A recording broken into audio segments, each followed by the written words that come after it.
Hello everyone, कैसे हैं आप सभी। होप कि आप सभी अच्छे होंगे। आज मैं आई हूँ फिर से पॉलिटी के 50 क्वेश्चंस के साथ। लेकिन उससे पहले अगर आप मेरे चैनल पर फर्स्ट टाइम आए हो, मेरी वीडियो फर्स्ट टाइम देख रहे हो, अगर आपको मेरी वीडियो पसंद आती है तो आप मेरे चैनल को सब्सक्राइब कर सकते हो, क्योंकि आपको ऐसी ऐसी वीडियोज़ आगे भी मिला करेंगी। तो आज हम पॉलिटी के 50 क्वेश्चन डिस्कस करने वाले हैं। आज का हमारा फर्स्ट क्वेश्चन है, कौन सी प्रथा संसदीय प्रणाली को भारत की देन है। ऐसी कौन सी प्रथा है जो संसदीय प्रणाली को भारत की देन है। स्थगन प्रस्ताव, मंत्रालयों की मांगों का गिलेटिन किया जाना, कटौती प्रस्ताव, शून्यकाल। तो ऐसा कौन सा ऑप्शन है जो हमारे पास संसदीय प्रणाली को भारत की देन है, वो है ऑप्शन डी। ठीक है, ऑप्शन डी क्या है, शून्य काल, ये राइट आंसर है। संसद के किसी सदस्य की सदस्यता तब समाप्त समझी जाती है यदि वह बिना सदन को सूचित किए अनुपस्थित रहता है। संसद के जितने भी सदस्य हैं वो कितने दिनों तक अनुपस्थित रहे, अगर वो संसद में एब्सेंट कितने दिनों तक रहे, कि जब इतने दिनों तक एब्सेंट रह गया उसके बाद उसको माना जाता है कि अब इसकी सदस्यता समाप्त हो चुकी है। तो वो कितने दिनों तक होता है, 120 दिन, 150 दिन, 60 दिन, 90 दिन। तो इसका राइट आंसर क्या होगा, 60 दिन। अगर 60 डेज तक, ठीक है, अगर 60 डेज तक कोई भी एक सदस्य संसद में पार्टिसिपेट नहीं कर रहा है, संसद में जो भी बैठक हो रही है उसमें नहीं आ रहा है, तो इसका मतलब है वो एब्सेंट है। अगर वो 60 डेज तक एब्सेंट रह रहा है तो उसकी सदस्य अपने आप ही खत्म हो जाती है। ठीक है, तो इसका राइट आंसर क्या है, ऑप्शन सी। नेक्स्ट क्वेश्चन है हमारे पास, एक वर्ष में कम से कम कितनी बार संसद की बैठक होना आवश्यक है। ठीक है, ऐसा मतलब एक वर्ष में कितनी बार जो है संसद की बैठक होनी ही होनी चाहिए। तो इसका राइट आंसर क्या होगा, 2 बार। 2 बार संसद की बैठक होनी चाहिए, ठीक है, एक साल में। भारतीय संसद के दोनों सदनों की संयुक्त बैठक किस संबंध में होती है। ठीक है, मैंने आपको बताया था जो संयुक्त बैठक होती है वो दोनों सदनों में होती है। दोनों सदन कौन कौन से, एक लोकसभा और दूसरा राज्यसभा। ठीक है, दोनों की संयुक्त बैठक होती है और वो कौन से आर्टिकल के अंडर होती है, 108 के अंदर। ठीक है, 108 के अंडर क्या होता है, दोनों सदनों की संयुक्त बैठक। और दोनों सदन कौन कौन से, एक लोकसभा और दूसरा राज्यसभा। और संयुक्त बैठक को बुलाता कौन है, वो बुलाता है हमारा प्रेसिडेंट। और उसकी अध्यक्षता कौन करता है, तो वो करता है लोकसभा स्पीकर। ठीक है, कौन करता है, लोकसभा स्पीकर। तो हमने कितनी सारी बातें पढ़ ली है, जैसे संयुक्त अधिवेशन जो है वो कौन से आर्टिकल के अंडर होता है, 108 के अंडर। और उसे बुलाता कौन है, प्रेसिडेंट। इसमें कितने सदन होते हैं, 2, लोकसभा और राज्यसभा की संयुक्त बैठक होती है। ठीक है, और जो संयुक्त बैठक होती है उसका अध्यक्ष कौन होता है, वो होता है लोकसभा अध्यक्ष। ठीक है, लोकसभा अध्यक्ष इसकी अध्यक्षता करता है, जो लोकसभा स्पीकर होता है वो उसकी अध्यक्षता करता है। ठीक है, तो जो संयुक्त बैठक है वो होती किस मामले में है, ठीक है, किससे रिलेटेड होती है वो, वित्त विधेयक, संविधान संशोधन विधेयक, साधारण विधेयक, भारत के उपराष्ट्रपति का निर्वाचन। तो मैंने आपको पहले भी बताया था कि ये किससे रिलेटेड होता है, साधारण विधेयक से रिलेटेड। ठीक है, साधारण विधेयक से रिलेटेड। और जो संयुक्त बैठक है वो होती कब है, जब किसी एक मामले को लेकर ना लोकसभा उससे अग्री नहीं है, राज्यसभा भी अग्री नहीं है, तो इस बात को सुलझाने के लिए संयुक्त बैठक होती है। नेक्स्ट क्वेश्चन है, निम्न विधेयकों में से किसका एक भारतीय संसद के दोनों सदनों द्वारा अलग अलग विशेष बहुमत से पारित होना आवश्यक है। ठीक है, ऐसा कौन सा विधेयक है। सबसे पहले तो कितने विधेयक है यहाँ पर, धन विधेयक, साधारण विधेयक और वित्त विधेयक और साथ ही संविधान संशोधन विधेयक। अब हमसे पूछा गया है कि ऐसा कौन सा विधेयक है जिसमें संसद के दोनों सदन, एक लोकसभा और राज्यसभा, ठीक है, दोनों सदनों के द्वारा अलग अलग विशेष बहुमत से पारित होना आवश्यक होता है। ठीक है, तो ऐसा कौन सा विधेयक है, धन विधेयक, साधारण विधेयक, वित्त विधेयक, संविधान संशोधन विधेयक। तो ऐसा कौन सा विधेयक है, वो है संविधान संशोधन विधेयक, जिसमें दोनों सदनों को अलग अलग बहुमत पारित करना होता है। संसदों के वेतन का निर्णय कौन करता है? ठीक है, जो सांसद होती है उनके वेतनों का मतलब उनकी सैलरी कौन डिसाइड करता है? लोकसभा अध्यक्ष, केंद्रीय मंत्रिमंडल, राष्ट्रपति, संसद।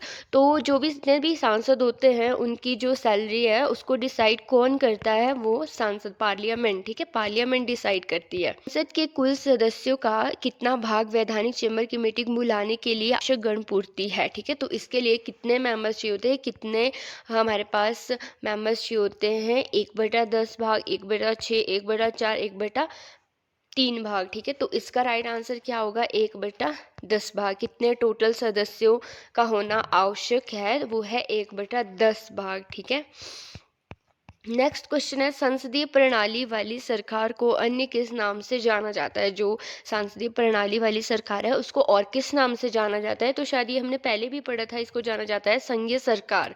ठीक है, संघीय सरकार के नाम से इसे जाना जाता है। भारतीय राजनीतिक व्यवस्था में कार्यपालिका किसके अधीन रहकर कार्य करती है? ठीक है, जो भारतीय राजनीतिक व्यवस्था में कार्यपालिका है वो कार्यपालिका किसके अधीन रहकर काम करती है? विधान पालिका, न्यायपालिका, चुनाव आयोग, संघ लोक सेवा आयोग। ठीक है, तो ये किसके अधीन कार्य करता है? न्यायपालिका। ठीक है, किसके अंडर करता है? ये न्यायपालिका के अंडर काम करता है। ठीक है, संविधान लागू होने के बाद सर्वप्रथम त्रिशंकु संसद का गठन कब हुआ? जो त्रिशंकु संसद है उसका गठन कब हुआ था? 1980, 1989, 1991, 1977। तो इसका जो हंग पार्लियामेंट है इसका जो गठन हुआ था वो कब हुआ था? 1989 में। कब हुआ था? 1989 में। ठीक है, ऑप्शन बी। अस्थाई संसद भारत में कब तक अस्तित्व में रही थी? जो अस्थाई संसद है वो भारत में कब तक अस्तित्व में रही थी? वो रही थी 17 अप्रैल 1952। ठीक है, कब रही थी? 17 अप्रैल 1952 तक। भारत की पार्लियामेंट का उद्घाटन कब हुआ था? जो हमारी पार्लियामेंट है उसका फर्स्ट टाइम उद्घाटन कब हुआ था? वो हुआ था 1927 में। ठीक है, कब हुआ था? 1927 में। 1927 में क्या हुआ था? हमारी भारत की जो पार्लियामेंट है उसका उद्घाटन हुआ था। और जो अस्थाई संसद है वो भारत में कब तक अस्तित्व में रही थी? 17 अप्रैल 1952 तक।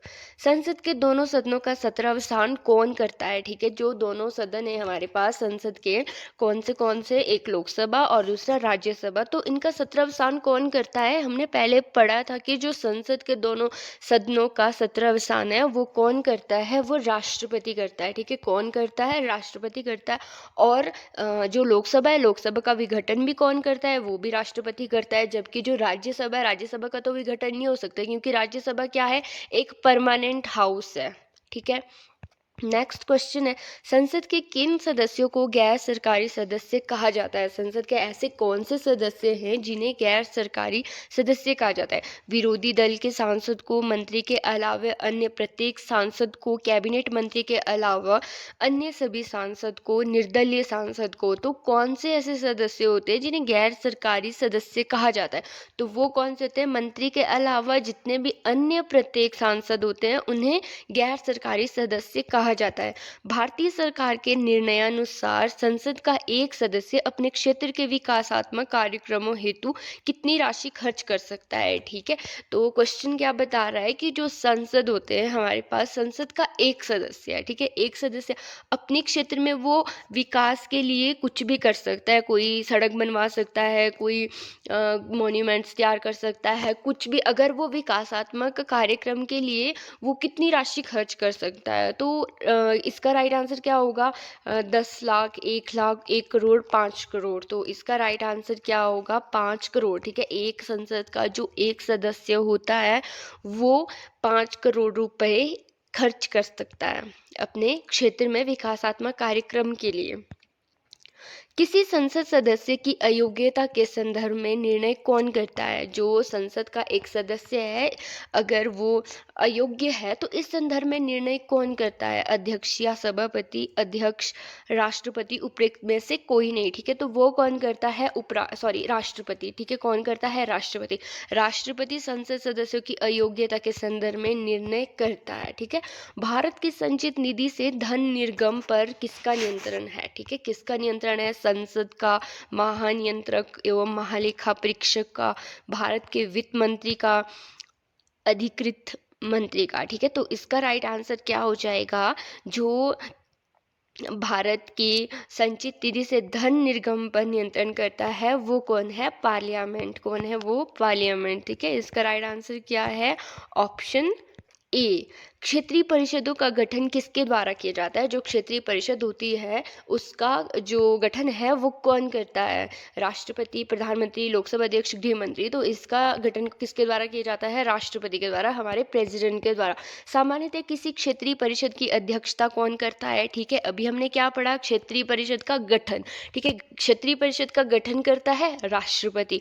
और किसी क्षेत्रीय परिषद की अध्यक्षता कौन करता है, अध्यक्षता करता है केंद्रीय गृह मंत्री। ठीक है, कौन करता है, केंद्रीय गृह मंत्री क्या करता है, अध्यक्षता। क्षेत्रीय परिषदों का सृजन हुआ है। ठीक है, जो क्षेत्रीय परिषद का सृजन हुआ है वो कैसे हुआ है, संसदीय कानून द्वारा, संविधान द्वारा, सरकारी संकल्प द्वारा, राष्ट्रीय विकास परिषद द्वारा। तो ये कैसे हुआ है, संसदीय कानून द्वारा। ठीक है, संसदीय कानून द्वारा क्षेत्रीय परिषद का सृजन हुआ है, गठन राष्ट्रपति करता है और अध्यक्षता जो है वो केंद्रीय गृह मंत्री करता है। जोनल परिषद है। ठीक है, जोनल परिषद मतलब जोनल काउंसिल क्या है ये। ठीक है, क्या है ये, परामर्शदात्री इकाइयां हैं, विधि निर्माणकारी इकाइयां हैं, प्रशासकीय इकाइयां हैं या फिर सभी हैं। ठीक है, जो जोनल काउंसिल्स हैं ये क्या है, परामर्शदात्री इकाइयां हैं। ठीक है, क्या है, परामर्शदात्री इकाइयां हैं। क्षेत्रीय परिषदों के गठन के संबंध में किस वर्ष प्रावधान किया गया, जो क्षेत्रीय परिषद हैं उनके गठन के संबंध में किस वर्ष प्रावधान किया गया था, तो ये किया गया था 1956। ठीक है, कब किया गया था, 1956 में। राज्य पुनर्गठन अधिनियम 1956 की धारा 15 के अनुसार भारत के कितने क्षेत्रीय परिषद का गठन किया जाना था। ठीक है, 1956 की धारा जो 15 है उसके अनुसार भारत में कितने क्षेत्रीय परिषद का गठन किया जाना था, तो ये किया जाना था 4 का। ठीक है, कितने का किया जाना था, 4 का। फिर हमारे पास नेक्स्ट क्वेश्चन है, वर्तमान समय में भारत में कितने क्षेत्रीय परिषदें कार्यरत है। ठीक है, जो अभी अगर हम प्रेजेंट की बात करें तो भारत में, इंडिया में कितनी काउंसिल्स हैं। ठीक है, जोनल काउंसिल्स कितने नहीं है, 2, 3, 5, 7। ठीक है, कितनी है हमारे पास, तो इसका राइट आंसर क्या हो जाएगा, 5। ठीक है, कितनी है, 5। अंतर्राज्यीय परिषद, इंटरस्टेट काउंसिल का गठन संविधान के किस अनुच्छेद के अंतर्गत किया गया है। ठीक है, अनुच्छेद 280, 293, 263। यह गैर संवैधानिक संस्था है। ठीक है, तो जो इंटरस्टेट काउंसिल है इसका प्रावधान कौन से आर्टिकल में किया गया है, ये है आर्टिकल 263। कौन सा है, आर्टिकल 263। अंतर्राज्यीय परिषद का निर्माण होता है। ठीक है, जो अंतर्राज्यीय परिषद है उसका निर्माण कैसे होता है, ये होता है संवैधानिक प्रावधान द्वारा। ठीक है, कैसे होता है, संवैधानिक प्रावधान द्वारा। निम्नलिखित में से किस आयोग समिति ने अंतर्राज्यीय परिषद के गठन की सिफारिश की थी, ऐसा कौन सा आयोग था जिसने अंतर्राज्यीय परिषद के गठन की सिफारिश की थी, फजल अली आयोग, राजमनार आयोग, सरकारिया आयोग, स्वर्ण सिंह समिति। ठीक है, तो वो कौन सा था, सरकारिया आयोग। ऑप्शन सी इसका राइट आंसर है, कौन सा, सरकारिया आयोग।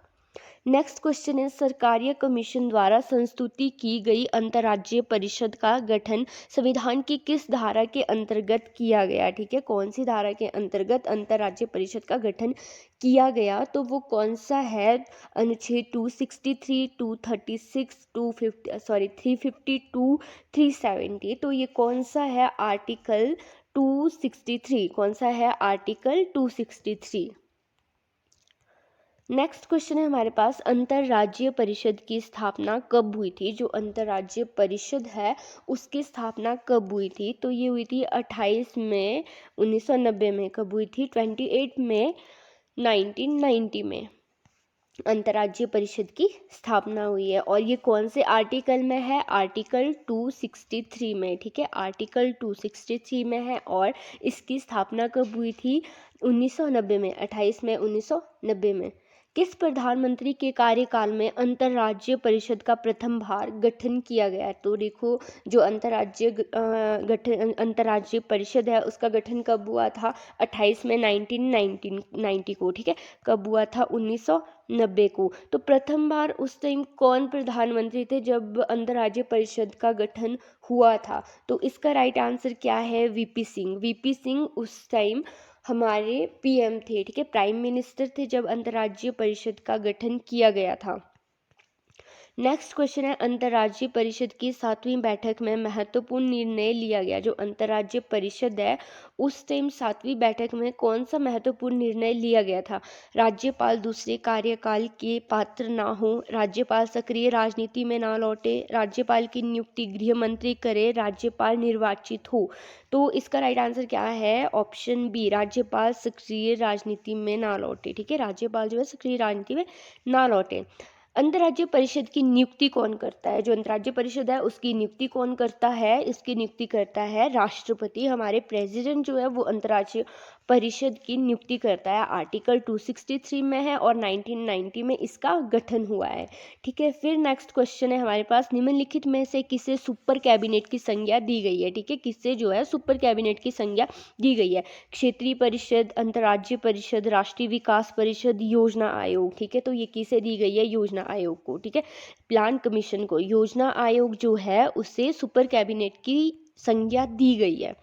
योजना आयोग है, योजना आयोग क्या है? एक शासकीय विभाग, एक मंत्रालय, परामर्शदात्री संस्था, स्वशासित निगम। तो इसका राइट आंसर क्या है? ऑप्शन सी, परामर्शदात्री संस्था है, ठीक है। योजना आयोग क्या है? एक परामर्शदात्री संस्था है। योजना आयोग का स्वरूप क्या है? जो योजना आयोग है उसका स्वरूप क्या है? तो अभी हमने पढ़ा है कि योजना आयोग जो है वो एक परामर्शदात्री संस्था है। क्या है? परामर्शदात्री संस्था है। ऑप्शन ए इसका राइट आंसर होगा। योजना आयोग है एक, ठीक है। तो यही क्वेश्चन बार बार आ रहा है कि योजना आयोग क्या है? एक परामर्शदात्री संस्था है। अब उसमें भी पूछ रहा है कि ये क्या है? एक संवैधानिक निकाय है, असंवैधानिक निकाय है, तदर्थ निकाय है, या फिर इनमें से कुछ नहीं है, ठीक है, इनमें से कोई नहीं है ऑप्शन में। तो ये क्या है? योजना आयोग एक असंवैधानिक निकाय है, ठीक है। क्या है? एक असंवैधानिक निकाय है। नेक्स्ट क्वेश्चन है, निम्नलिखित में से कौन संविधानेतर संस्था है? ऐसी कौन सी संस्था है जो संविधानेतर है? वित्त आयोग, संघ लोक सेवा आयोग, योजना आयोग, चुनाव आयोग। तो इसका राइट आंसर क्या है? योजना आयोग। हमने अभी पढ़ा है कि ये असंवैधानिक संस्था है और साथ ही परामर्शदात्री संस्था है। तो ये क्या है? संविधानेतर संस्था है। कौन सी? योजना आयोग। निम्नलिखित में से कौन सा एक संविधान का अंग नहीं है? ठीक है, ऐसा कौन सा ऑप्शन दिया गया है हमारे पास जो संविधान का एक अंग नहीं है? वित्त आयोग, निर्वाचन आयोग, अंतर्राज्य परिषद, योजना आयोग। तो संविधान का एक नहीं है, अंग नहीं है। कौन सा नहीं है? योजना आयोग। क्योंकि हमने अभी पढ़ा है कि जो योजना आयोग है वो असंवैधानिक निकाय है, ठीक है। क्या है? असंवैधानिक संस्था है, इसलिए संविधान का अंग नहीं है। संविधान के बहिरंग में उपस्थित एकात्मक तत्व का उदाहरण है, ठीक है। संविधान के बहिरंग में उपस्थित एकात्म तत्व का उदाहरण क्या है? योजना आयोग, राज्यों की नियुक्ति, निर्वाचन आयोग, अखिल भारतीय सेवाएं। तो इसका राइट आंसर क्या है? ऑप्शन ए, योजना आयोग, ठीक है। क्या है इसका राइट आंसर? योजना आयोग। निम्नलिखित में से कौन सा एक संवैधानिक निकाय नहीं है? ऐसा कौन सा ऑप्शन दिया गया है जो संवैधानिक निकाय नहीं है? राज्य लोक सेवा आयोग, संघ लोक सेवा आयोग, वित्त आयोग, योजना आयोग। तो हम अभी पढ़ रहे हैं जो योजना आयोग है ये असंवैधानिक संस्था है। तो राइट आंसर क्या होगा? Option D. निम्नलिखित में से कौन संविधानोत्तर और विधि बाह्य निकाय है? ऐसा कौन सा ऑप्शन दिया गया है जो संविधानोत्तर और विधि बाह्य निकाय है? तो ऐसा कौन सा ऑप्शन है हमारे पास? ऑप्शन भारतीय राष्ट्रीय एकता परिषद, राष्ट्रीय विकास परिषद, योजना आयोग, उपरोक्त सभी, ठीक है। तो ये जो तीनों ही हमारे पास ऑप्शन दिए गए हैं ये तीनों ही संविधानेतर और विधि बाह्य निकाय हैं, ठीक है। तो क्या होगा इसका राइट आंसर? Option D. योजना आयोग से सर्वाधिक प्रभावित हुआ है। जो योजना आयोग है उससे सबसे ज़्यादा प्रभावित कौन हुआ है? अल्पसंख्यक आयोग, लोक सेवा आयोग, निर्वाचन आयोग, वित्त आयोग, ठीक है। तो इसका राइट आंसर क्या होगा? वित्त आयोग। वित्त आयोग जो है वो योजना आयोग से सबसे ज़्यादा प्रभावित हुआ है? योजना आयोग ने संघवाद को निरस्त कर दिया है। यह किसका विचार है? जो योजना आयोग है उसने संघवाद को निरस्त कर दिया है, ये किसने कहा था?